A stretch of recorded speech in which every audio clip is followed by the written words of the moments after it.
Raider Nation, what's going on, man? I'm glad you guys clicked on this video. Look, we're going to do a quick overview of the draft. We're going to go player by player, just kind of talk about them, what they can bring to the Las Vegas Raiders, where they most likely will fit in, and what we can kind of expect, kind of giving a review of their college career. And yeah, so let's look no further than the 90th overall pick, guard out of Memphis, Dylan Parham. Look, he played right tackle. He's played inside to guard. They've swung him out to left tackle at times. So this guy offers a lot of versatility, and that's exactly what Josh McDaniels looks for. An offensive lineman, he is a little bit undersized to be a right tackle.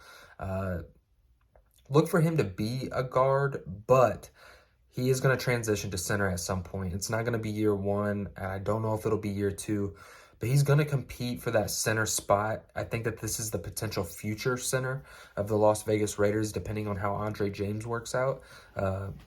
I think Andre James, obviously, right now, has the more experience, and he's probably the better option year one for sure, without a doubt. I think this is a depth piece where you can move him. If there's any injuries, you can plug and play him. He gives you high effort. He's really strong. In 2020, he had a 90.6 overall right tackle grade. And in 2021, he allowed only one pressure on 55 pass sets against second-round pick Logan Hall. So that's fantastic. You know, this guy, he anchors well. He has a really good, strong base. He competes with everybody. He just has that grit factor, that mentality that you're not getting past him. He's a strong guy for his size. Overall, it's a really good pick. A lot of people didn't think he was going to be on the board here. He's actually one of the higher graded guards, and he is one of the top graded center prospects in this draft, even though he's never played center, which kind of makes no sense to me. But anyways, overall, really good pick. Let's move on to the next pick, which was a surprise to a lot of people in Raider Nation, but I don't think that it should be, really because of the type of offense that we're going to be running, and that's running back Zamir White, running back out of Georgia. Look, he had 856 total yards, rushing the ball with 11 touchdowns. He averaged 5.4 yards a carry. He's just that type of, I'm going to hit you, I'm going to make one cut and go type of runner. He doesn't have really big breakaway speed, but overall, another really good selection in the fourth round. Going to put his head down, kind of thump a little bit. I don't think that this is the Josh Jacobs replacement. I don't. I know that narrative is going around Raider Nation, and I think that there's a lot of people just really looking into that. Just because Josh didn't sign his fifth-year option, that people just think that he's just gone. I don't know that. I am a little bit buyer beware on Josh Jacobs. I could see him coming out and just having a really, really good year. And we see that, right? We see that with players that are going into a contract year. His fifth-year option wasn't picked up. I could just see him really getting healthy, training really hard this offseason, and just exploding, maybe having a year similar to his rookie year.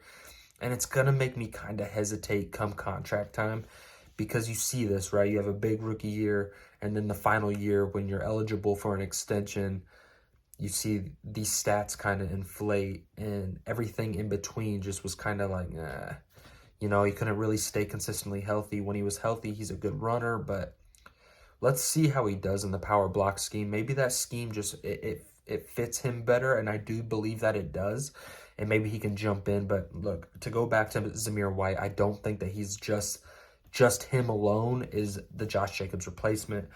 We move on to the two defensive tackles that I'm really intrigued about. Farrell Jr. out of LSU. Look, he's a big, mauling run stuffer. This is the Jonathan Hankins replacement.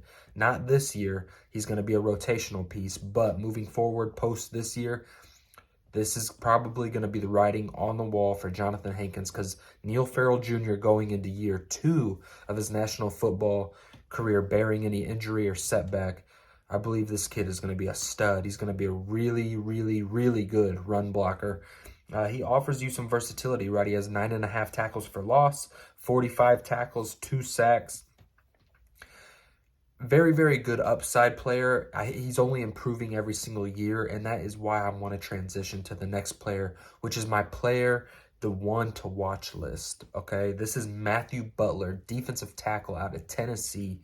47 tackles, 8.5 for a loss, 5 sacks. Look, this guy offers you versatility. He is both really good at double teams, really good with his hands, and really good at shooting gaps, and he can offer you pressures. This guy is a little bit lighter than Neil Farrell, but he offers you that quick twitch, right? He's a little bit better with his hands, in my opinion, and he generates more pass rush. This is my one to watch, you guys, so keep an eye on him. Farrell Jr., we're not going to go too deep into it. 73.7 overall PFF grade in 2021.